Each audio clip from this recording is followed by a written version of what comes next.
Assalamualaikum warahmatullahi wabarakatuh. Alhamdulillahirrahmanirrahim. Pada kesempatan kali ini kita sampai pada mata kuliah atau pada topik monitoring evaluasi dan gizi, monitoring dan evaluasi gizi di mata kuliah khusus asuhan gizi terstandar bersama saya.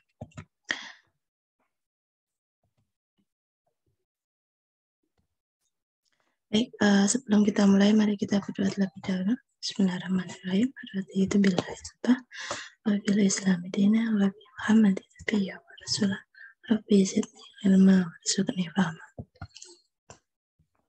Baik, pada kesempatan kali ini kita akan belajar berdiskusi bersama terkait dengan bagaimana kita melakukan monitoring dan evaluasi di setiap atau pada asuhan gizi terstandar.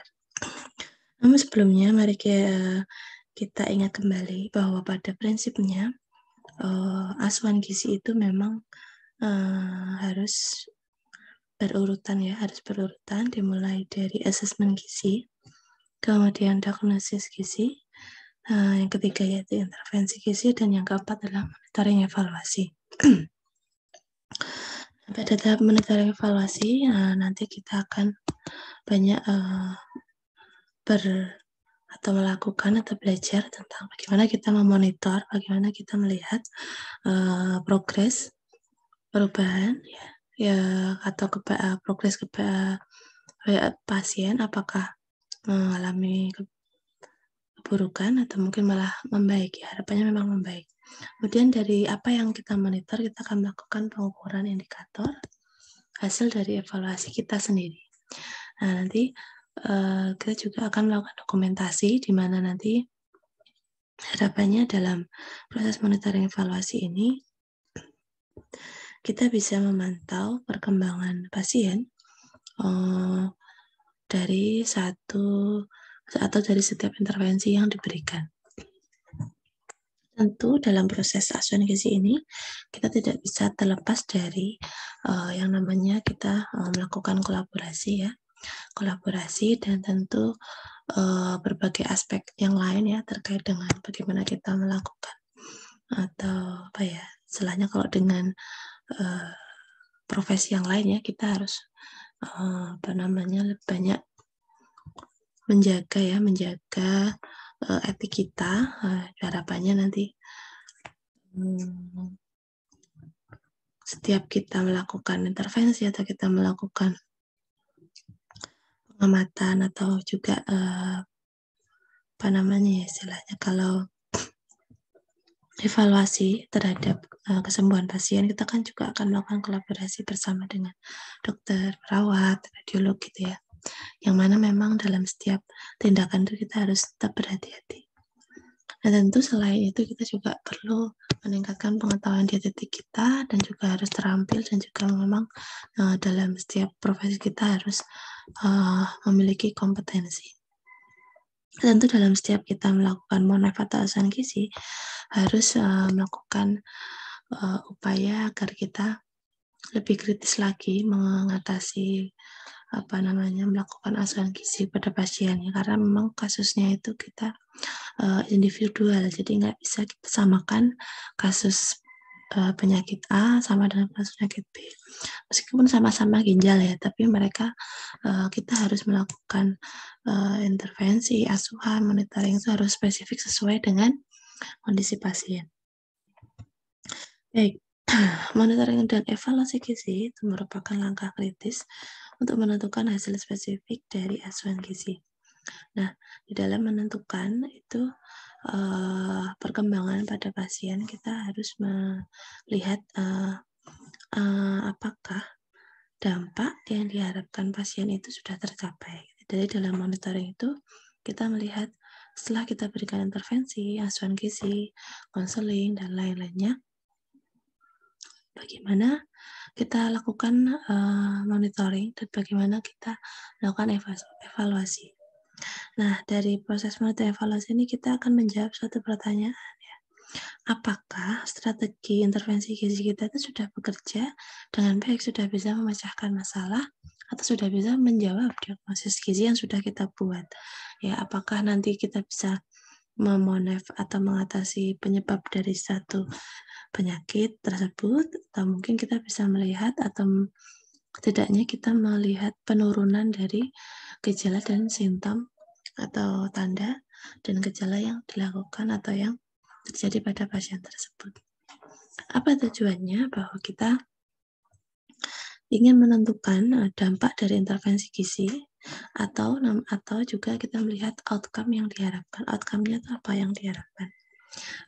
Kemudian yang kedua adalah memberikan fakta apakah intervensi gizi itu sudah berhasil merubah perilaku atau status pasien. Nah, nanti kita lihat apakah setelah kita berikan konseling yang pertama, ketika pertemuan dari konseling berikutnya, sudah ada belum perubahan-perubahan yang dilakukan oleh pasien tersebut gitu ya.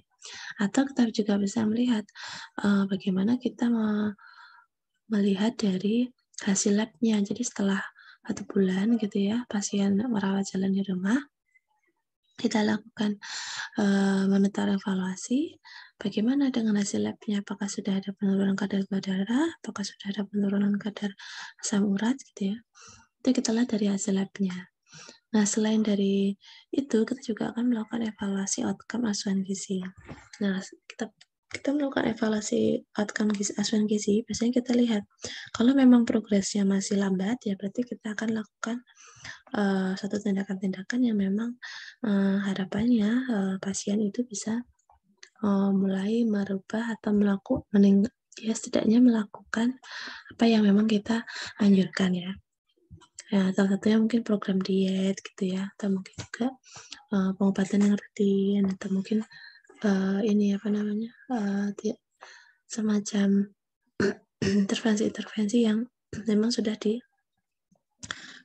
atau disarankan pada pasien tersebut. Nah, tentu dalam melakukan monef kita harus berdasarkan bahasa terstandar yang memang sudah dianjurkan. Nah, dalam monef itu biasanya ada banyak yang perlu kita tentukan. Biasanya kita harus menentukan indikatornya. Indikator atau alat ukur yang tepat untuk melakukan monef. Kemudian yang kedua adalah menentukan data yang dapat digunakan sebagai pembanding. Nah, kita biasanya kalau di hasil lab itu ada data pembandingnya. Kemudian kita akan menentukan proses klien terkait outcome-nya yang diharapkan. Tentukan mengapa outcome pasien ini berbeda dari apa yang diharapkan. Kenapa ya alasannya? Oh, mungkin dia tidak didukung oleh keluarganya. Biasanya itu juga ada. Dan juga memang pasien ini belum begitu sadar atau belum paham bahayanya terhadap penyakit yang dia derita gitu ya, masih dianggap sepele gitu ya. Itu juga ada. Itu kita tetap perlu gali dalam tahap monef ini. Kemudian kita menentukan isu-isu yang memang membantu atau menghambat dari proses perbaikan. Dan kita lihat seberapa jauh sih pasien itu mencapai kebutuhannya. Oke, nah apa sih hubungan monef dengan intervensi gizi? Ya tentu, monef itu kan posisinya di sini ya. Sedangkan intervensi itu dilakukan sebelum monef. Nah, nanti proses yang namanya tadi asuhan gizi, mulai dari kita melakukan assessment, mendiagnosis ya, yang mana memang melakukan diagnosis itu berdasarkan problem ya. Nah, setelah diagnosis baru akan kita lakukan intervensi, lalu kita akan intervensi itu kita lakukan berdasarkan penyebabnya. Kita melakukan intervensi itu berdasarkan penyebabnya. Nah, kemudian baru dari intervensi kita lakukan monef. Nah, dalam monef ini yang kita pantau adalah tanda dan gejalanya. Jadi mulai dari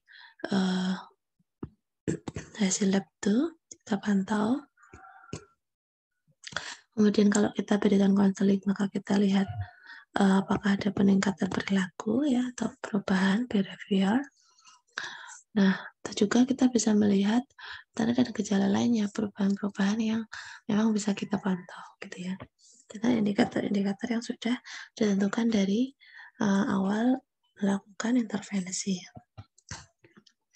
Kalau dari definisi istilah, monitoring sendiri merupakan melakukan pengkajian ulang, jadi mengukur ulang, mendeteksi ulang secara terjadwal dengan indikator asupan gizi dari status pasien sesuai dengan kebutuhan yang ditentukan. Jadi berdasarkan diagnosis, intervensi, dan hasil.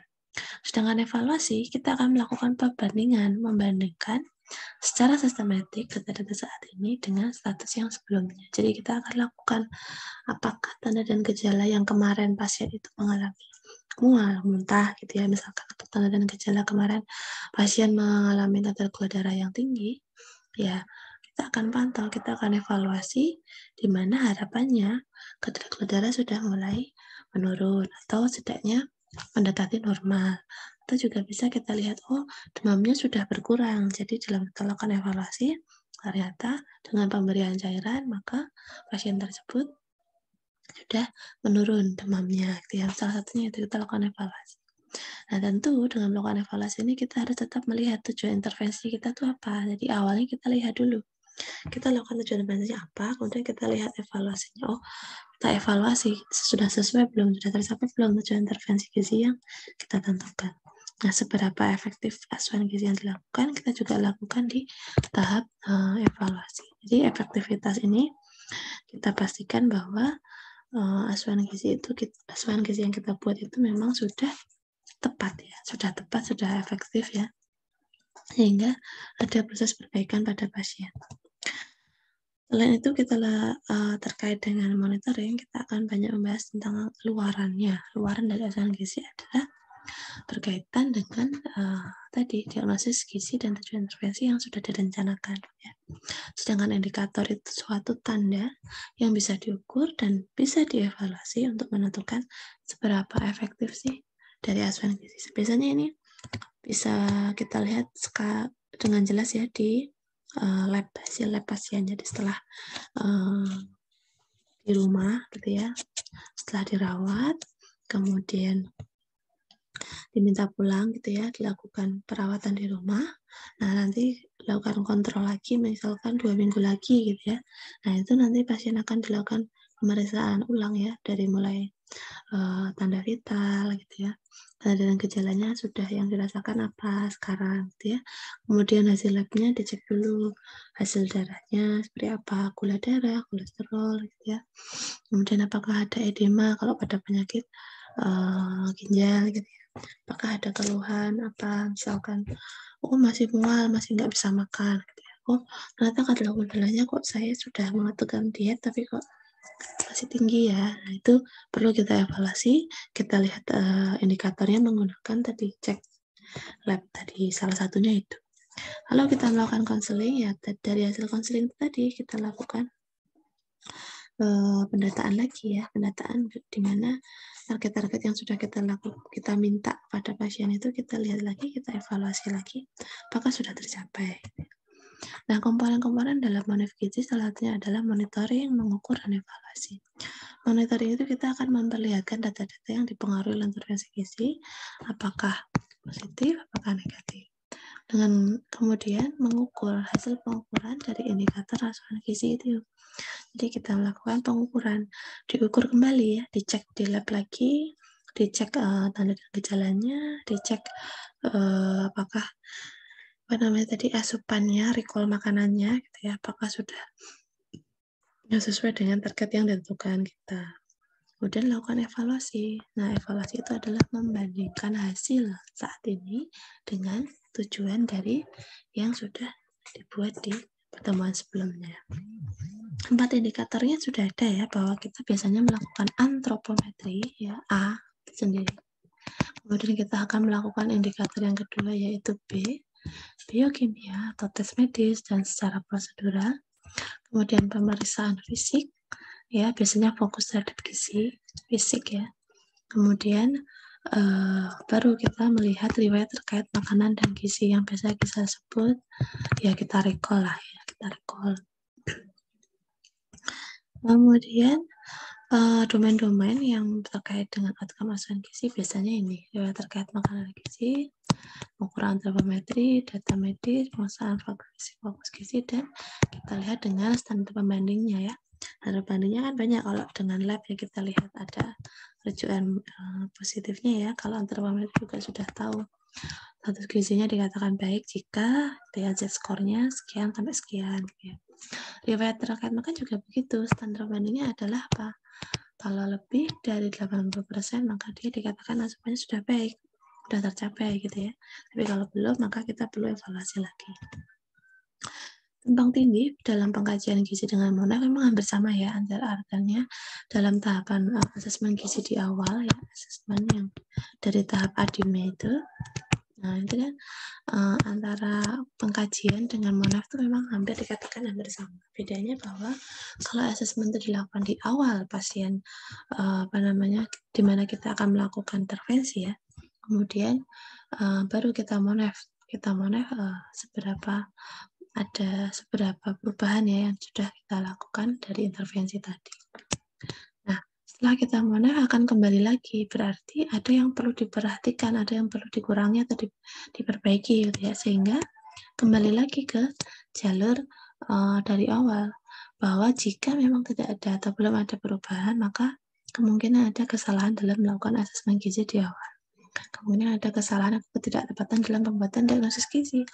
Dan tentu kalau diagnosis gizinya sudah tidak tepat, pasti intervensinya juga tidak tepat. Sehingga perlu berhati-hati bahwa kita dalam melakukan asesmen gizi bahwa di tahapan ADME ini asesmen, diagnosis, intervensi, maupun evaluasi itu harus benar-benar cermat ya, cermat dan kita prioritaskan masalah mana, problem mana yang memang harus diselesaikan dulu di pasien ini, terutama yang berkaitan dengan gizi. Jadi alur ini akan berjalan seperti siklus. Jadi kalau sudah dilakukan Monaf ya tetap dilihat. Yang dilihat apa? Ya hasil asesmen gizi yang dari awal ini. Hasilnya kemarin berapa? Sudah naik belum ketika di Monaf? Biokimianya berapa hasil labnya?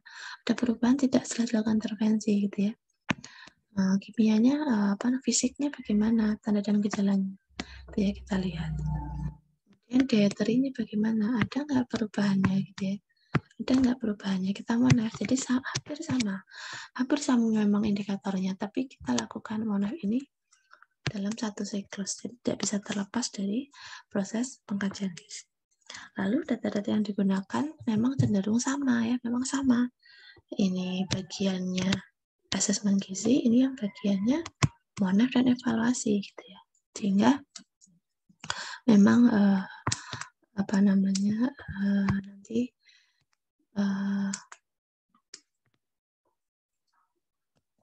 kita harus lebih mengacu atau melihat indikator-indikator untuk kita Monaf.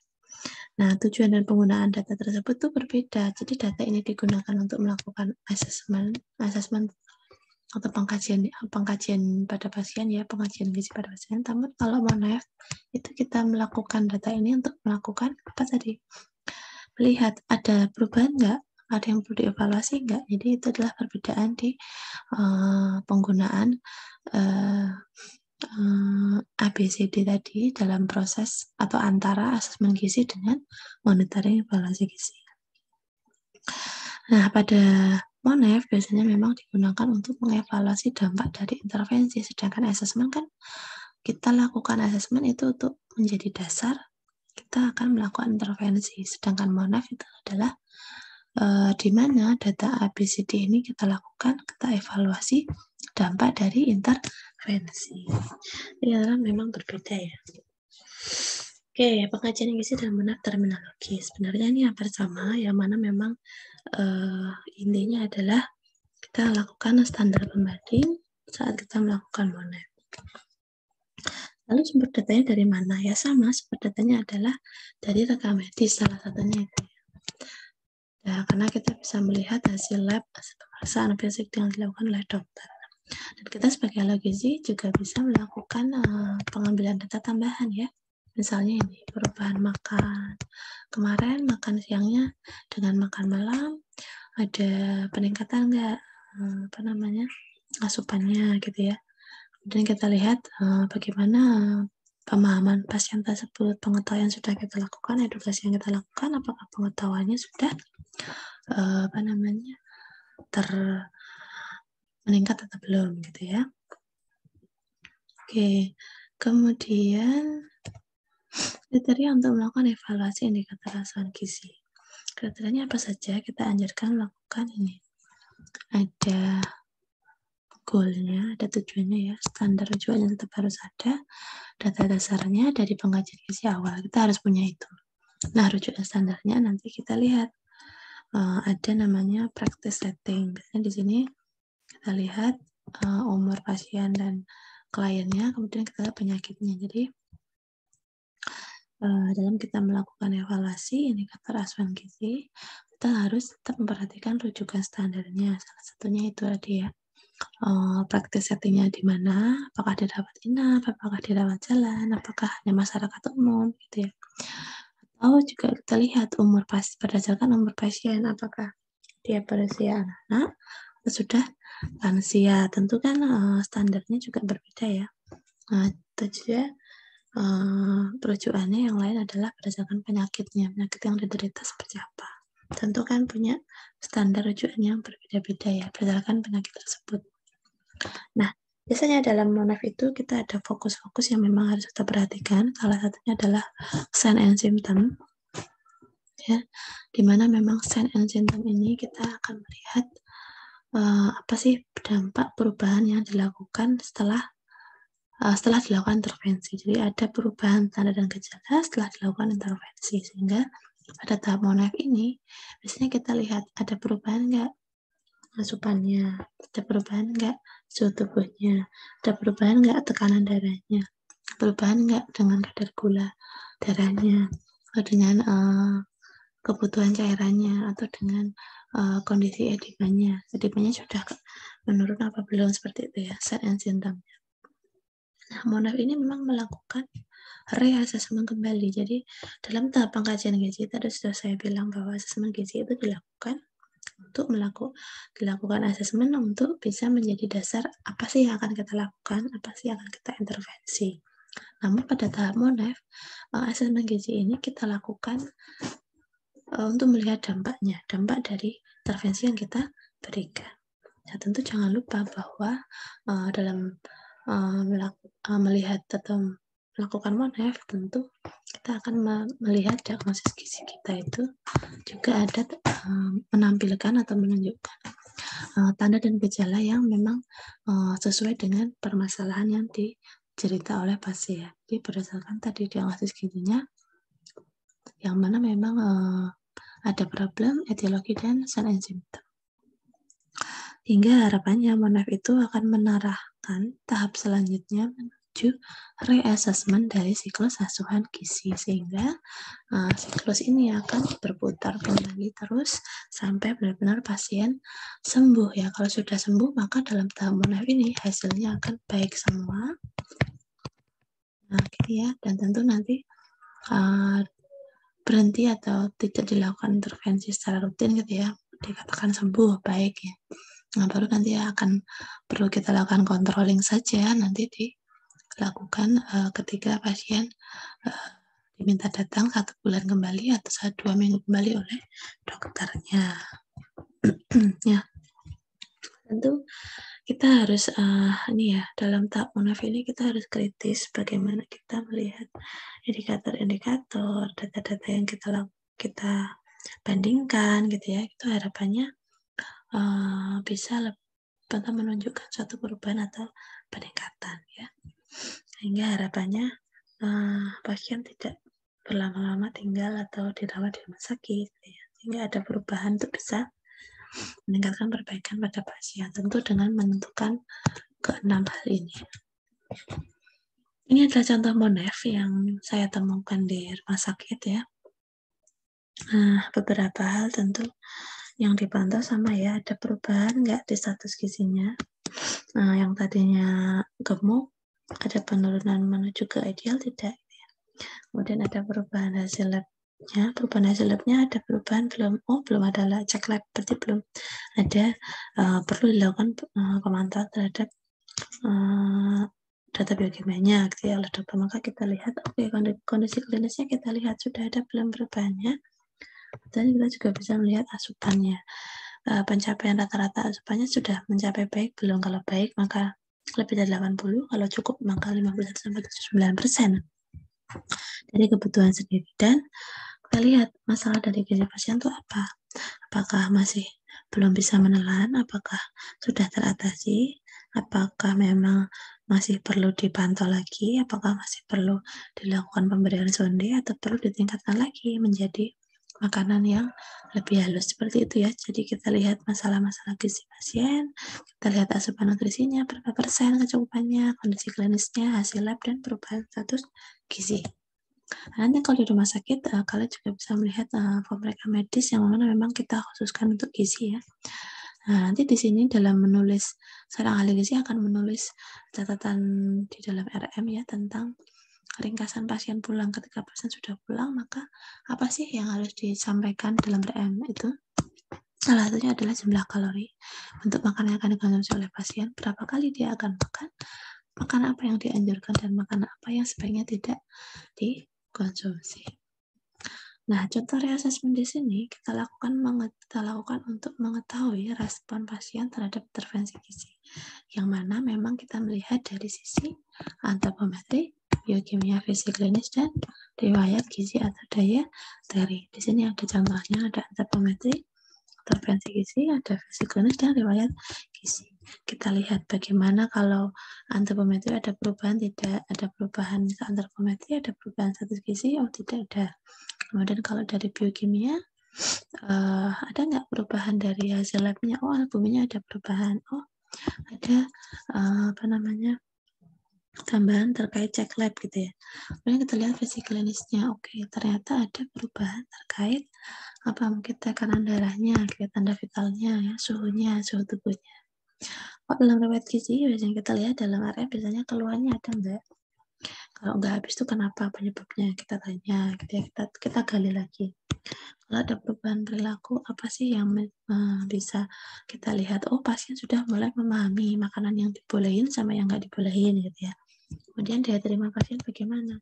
Oh, ternyata belum habis semua ya, masih ada sisa ya, kira-kira hanya dikonsumsi sekitar 40%. Oh, berarti kecukupannya masih bisa dibilang kurang.